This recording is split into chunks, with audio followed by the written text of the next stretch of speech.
ভালো কোনো ওকেশন বা ভালো কোনো দিন সেটা দেখেই কিন্তু আমরা ভালো মন্দ কিছু রান্না করি। সো এমনই দিন একটা হচ্ছে আমাদের পরিবারে। সো করেছিলাম ঝরঝরে পোলাও, সাথে ছিল মুরগির রোস্ট এবং ডিমের কোরমা। বলুন তো কেমন হয়েছে? আসসালামু আলাইকুম, কি অবস্থা, সকলে কেমন আছেন? শুরু করছি।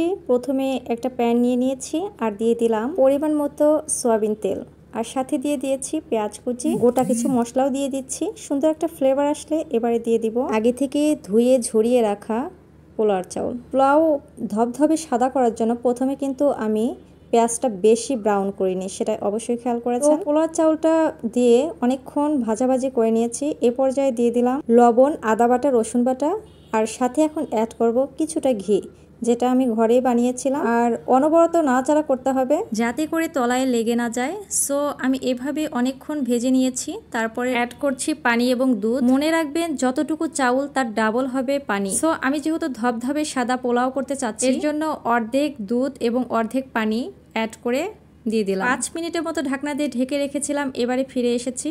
এ পর্যায়ে এরকম হয়েছে। আবারও নাড়াচাড়া করে উপরেরটা নিচে এবং নিচেরটা উপরে দিয়ে খুব ভালোভাবে নাড়াচাড়া করে আবারও ঢাকনা দিয়ে ঢেকে রাখবো এবং মিডিয়াম টু লো হিটে রেখে দিব 5 মিনিটের মতো। ফিরে আসলাম 5 মিনিট পর। এবারে দেখতেই পাচ্ছেন একদম ঝরঝরে হয়েছে। আমি একটা স্পুনের সাহায্যে খুব ভালোভাবে দেখিয়ে দিচ্ছি, একদম ঝরঝরে হয়েছে।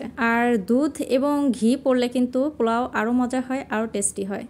সো দেখে বুঝতেই পারছেন বন্ধুরা। এরপরে আমি কিন্তু কোনো পানি অ্যাড করিনি। সো এবারে সুন্দর করে ডেকোরেশন করার জন্য আগে থেকে ভেজে রাখা পেঁয়াজের বেরেস্তা দিয়ে দিলাম। আশা করি আপনাদের ভিডিওটা খুবই ভালো লেগেছে। যদি ভালো লেগে থাকে অবশ্যই লাইক এবং সাবস্ক্রাইব করে দিবেন এবং আমার সাথেই থাকবেন।